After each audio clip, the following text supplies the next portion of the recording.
Deputados ouvem sugestões de servidores sobre as propostas de reforma da Previdência que tramitam no Parlamento. A audiência pública discute a inclusão de Florianópolis no roteiro de cruzeiros marítimos do estado. Possível cobrança de ICMS sobre defensivos agrícolas mobiliza a Assembleia Legislativa. E participação da mulher na vida pública será tema de seminários da Escola do Legislativo. Estes e outros destaques você confere agora no TVE Notícias.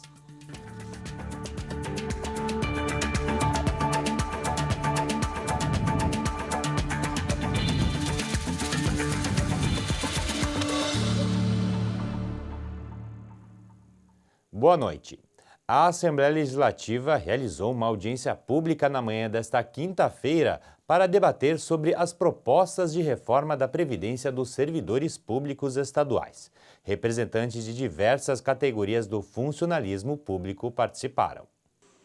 Os deputados cancelaram a sessão ordinária e realizaram no plenário a audiência pública que debateu os principais pontos da reforma da Previdência dos servidores públicos estaduais. 2 projetos tratam da reforma, uma PEC proposta de emenda à Constituição do Estado e um projeto de lei complementar, necessário para a alteração do regime próprio da Previdência dos servidores públicos de Santa Catarina. Por enquanto, as 2 propostas ainda estão na CCJ para análise e possível reformulação do conteúdo. O governo defende a reforma previdenciária para promover uma economia de 900 milhões de reais em 10 anos e de 6 bilhões e meio de reais em 20 anos. Hoje a gente consome cerca de 320 milhões de reais mensais para cobrir o déficit da Previdência. Então, ao longo de 2019, nós chegamos à cifra de 4,2 bilhões de reais para cobrir todas as despesas previdenciárias dos servidores de Santa Catarina. Então, ela é necessária por isso. Uma das regras principais estabelecidas é uma idade mínima necessária. Isso por quê? Porque a expectativa de vida em Santa Catarina ela supera os 80 anos. E a média de aposentadoria da maioria dos servidores gira em torno de 55 anos. Então, é necessária a fixação dessa idade para que haja benefícios de forma a contribuir até o final da vida de cada servidor. Entre as principais mudanças propostas pela PEC estão o aumento da idade mínima para a aposentadoria dos servidores, que deverá ser de 62 anos para mulheres e 65 anos para os homens, e a transformação do Instituto de Previdência de Santa Catarina em autarquia ou fundação pública. Já o PLC estabelece idades diferenciadas para a aposentadoria de algumas categorias, como professores, policiais civis e agentes penitenciários ou socioeducativos. Uma nova metodologia para o cálculo da pensão por morte também está prevista, assim como regras de transição para os servidores que ingressarem no regime estadual até 1º de junho deste ano. Novas regras para acúmulo de benefícios, entre outras alterações. A reforma previdenciária abrange os servidores dos poderes executivo, legislativo e judiciário, e também os do Ministério Público e do Tribunal de Contas do Estado.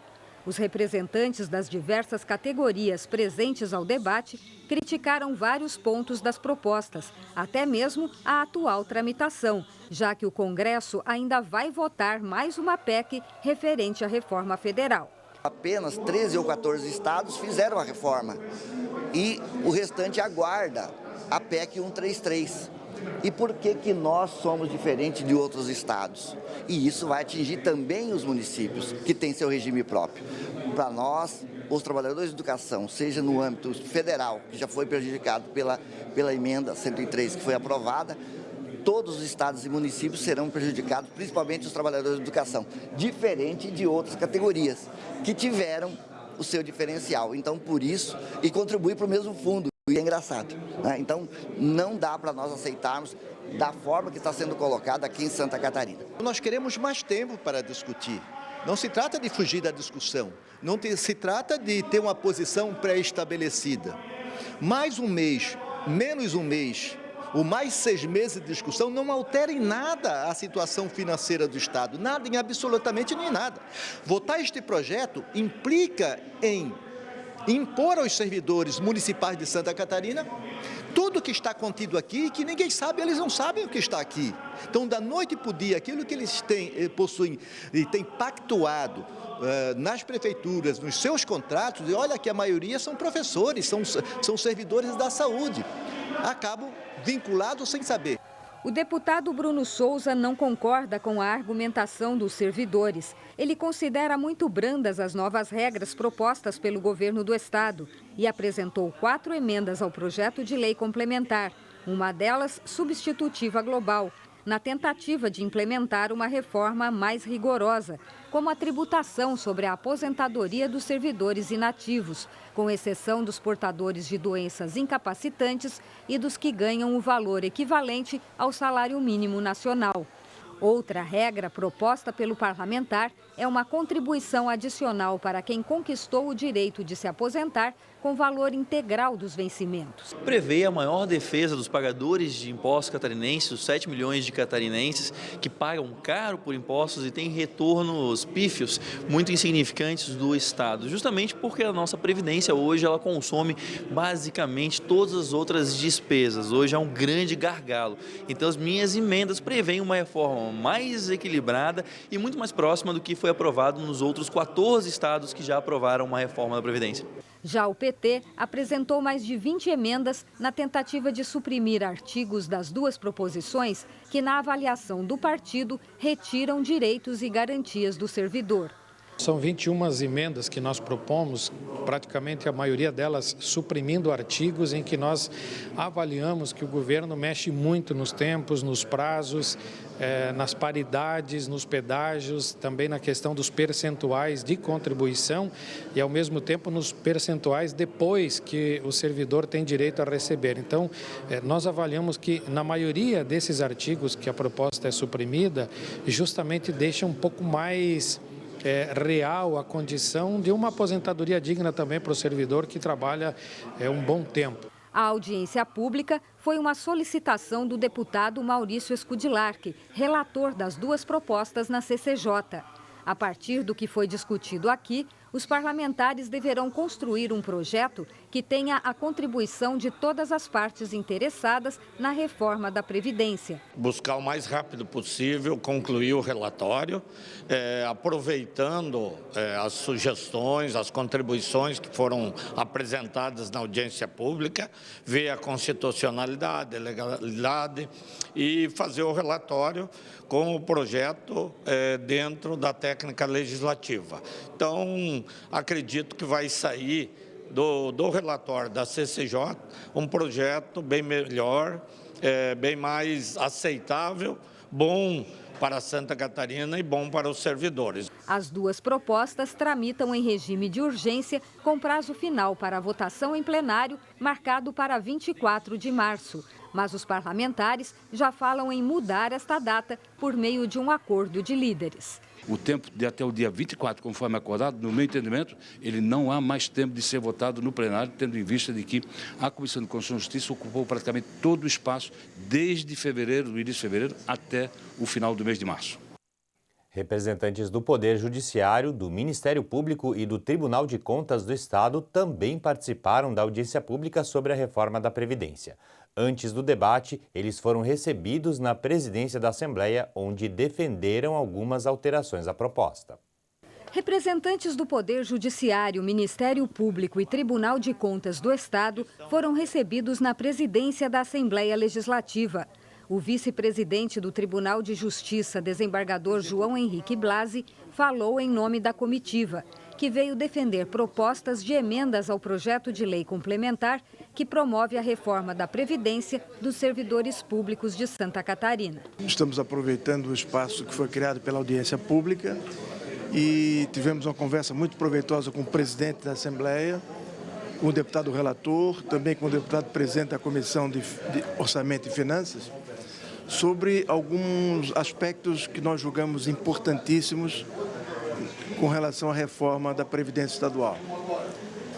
Esses aspectos foram levantados através de um estudo consensual feito entre o Tribunal de Justiça, o Ministério Público e o Tribunal de Contas, objetivando, dentre alguns pontos, que fique expressamente consignado no texto da emenda o aspecto referente à manutenção dos direitos que já foram adquiridos, uma preocupação também com relação à cláusula de vigência, para que comece a vigorar no tempo certo, que propicie as alterações e adaptações que têm sido feitas, e outras questões pontuais que foram aventadas e que serão oficialmente entregues ao presidente da Assembleia, pelo presidente do Tribunal de Justiça, pelo Procurador-Geral de Justiça e pelo presidente do Tribunal de Contas. Os deputados se comprometeram a estudar as propostas que deverão ser entregues até a próxima terça-feira. Essa nova Previdência mexe com a vida de todos os servidores do Estado. Nós já recebemos da educação, da segurança pública, da saúde, de vários segmentos. Então, nós vamos analisar e, com certeza, traz aí melhorias ao projeto final. Aqui no gabinete do presidente, o judiciário esteve reunido comigo, com o presidente e com o deputado Maurício Kudilac, né, expondo os seus pleitos. Será examinado pelo deputado Maurício depois na Comissão de Mérito e a Comissão de Finanças. Outra audiência pública promovida hoje aqui no Parlamento debateu sobre a inclusão de Florianópolis na rota de cruzeiros marítimos do estado. A movimentação econômica desse tipo de turismo está estimada em mais de 80 milhões de reais. A cada ano, mais de 500 mil de pessoas viajam pelos mares em navios de cruzeiro, curtindo as atrações a bordo e fazendo escalas em diferentes cidades de países de todos os continentes, inclusive no Brasil.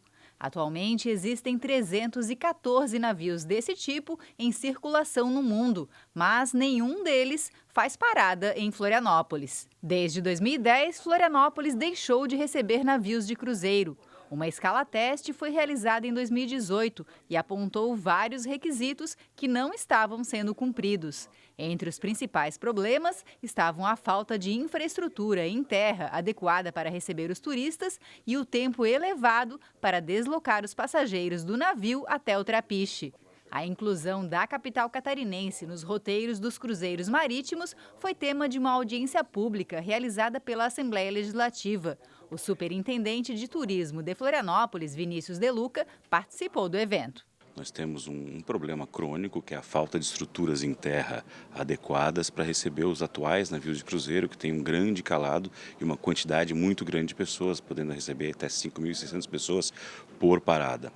Nós temos trabalhado para buscar um espaço em terra privado que se adeque a essas condições, não só para que tenha um calado suficiente na frente, no mar adequado, mas que ele fique também próximo, que não dê muito tempo de deslocamento do ponto de fundeio até o trapiche adequado, e ao mesmo tempo temos trabalhado uma outra vertente, que é buscando navios com menos passageiros, navios não tão, entre aspas, populares, mas navios com um perfil mais de luxo, que eles próprios fazem a operação tanto de fundeio quanto de deslocamento mar até um ponto na terra. O empresário Leandro Mané Ferrari, presidente da Associação Náutica Catarinense para o Brasil, lembrou que estudos detalhados sobre o fundo do mar no norte da ilha já foram feitos, apontando Jurerê e Canasvieiras como possíveis locais de parada para os navios. Eu vejo que Florianópolis é a bola da vez no turismo, aí vem acontecendo no turismo e precisa realmente estar à frente disso, né? Nós temos hoje Balneário Camboriú, São Francisco, Itajaí, Imbituba, talvez entrando também, Porto Belo, e a gente pode criar aqui, de fato, a Rota Santa Catarina, né, para que esses navios fiquem mais aqui e consigam, com isso, consequentemente, gerar mais emprego e renda. Presidente da Comissão de Turismo da Assembleia Legislativa, o deputado Ivan Nats reforçou a importância de trazer novamente os cruzeiros marítimos para a capital catarinense. Os cruzeiros marítimos são a fonte de turismo que mais cresce no mundo. Atualmente são mais de 200 embarcações sendo construídas e que vão cruzar os mares do mundo inteiro. E Florianópolis não pode ficar fora desse importante mecanismo de geração de renda e de divulgação da nossa cidade. Nós somos a capital mais bonita do país. E é inaceitável que, sendo uma ilha e sendo a capital mais bonita do país, a gente não esteja recebendo ainda a parada dos cruzeiros marítimos. Então, o objetivo da nossa audiência é justamente esse: encontrar o problema, porque Florianópolis não está ainda nesse roteiro turístico dos transatlânticos. E você vai ver no próximo bloco. Escola do Legislativo promove uma série de seminários municipais para discutir a ampliação da participação feminina na política e a legislação eleitoral. Nós já voltamos.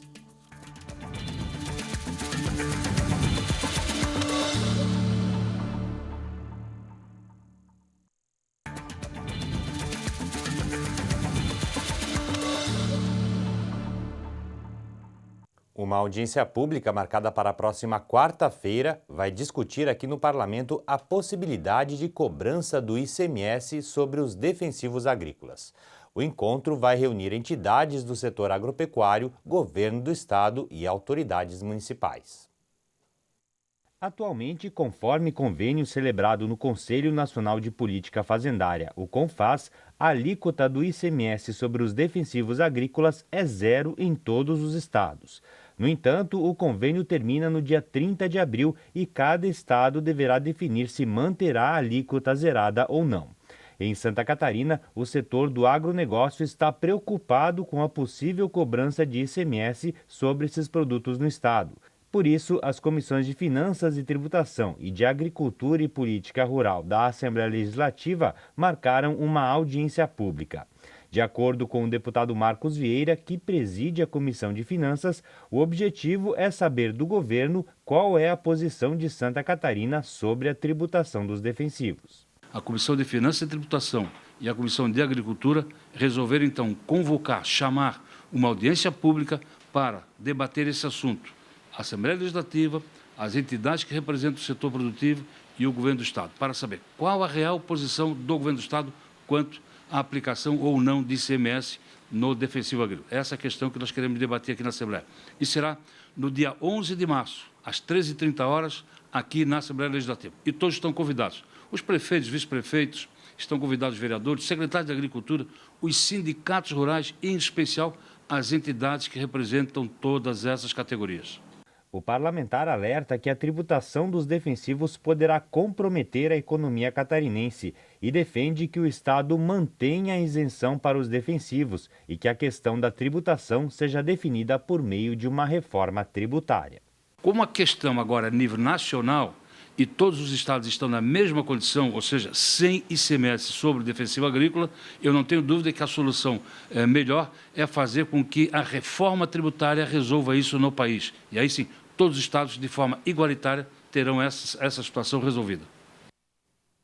O Núcleo de Formação Política da Escola do Legislativo realiza uma série de seminários neste mês em diversos municípios do estado. O objetivo é formar agentes públicos e políticos com foco na participação das mulheres na vida pública.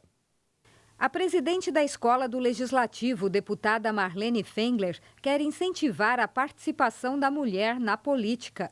Em ano eleitoral e no mês da mulher, a instituição promove 7 seminários municipais de agentes públicos e políticos, 5 deles com este foco. As mulheres são mais de 50% do eleitorado e da população e aí a gente ainda tem um número de em torno de 15% a 16% de mulheres nos mandatos. Então, é um número infinitamente menor do que o que poderia ou deveria ser. Então, em função disso, nós estamos fazendo esses cursos, qualificando as mulheres, conscientizando as mulheres da importância da participação delas no processo eleitoral. Além de Porto Belo, que sediou o primeiro seminário nos dias 3 e 4, a Escola do Legislativo vai estar em Canelinha no próximo dia 12, em Fraiburgo no dia 14, em Balneário Camboriú no dia 19, em Paulo Lopes no dia 20 de março, em Itajaí entre os dias 24 e 26 e em Penha no dia 26. A programação completa, horários e locais dos eventos podem ser consultados no site da instituição. O endereço é escola.alesc.sc.gov.br. As inscrições já estão abertas. Quero aproveitar essa oportunidade, inclusive, para convidar as mulheres para que participem efetivamente dos nossos seminários, porque é uma oportunidade de entender um pouquinho mais sobre política, sobre a legislação eleitoral e sobre a importância da participação das mulheres na política. Então, aproveite essa oportunidade, participe, porque sem dúvida nenhuma, nós faremos a diferença se estivermos ocupando os espaços de poder. E a Escola do Legislativo abriu hoje o período de inscrição para os cursos de ensino à distância. Os interessados devem preencher o formulário disponível no site da escola até o dia 16 de março. Nesse mesmo site também há a relação dos cursos disponíveis e a duração de cada um. Todos são certificados. E o TVO Notícias fica por aqui. Para você, uma boa noite.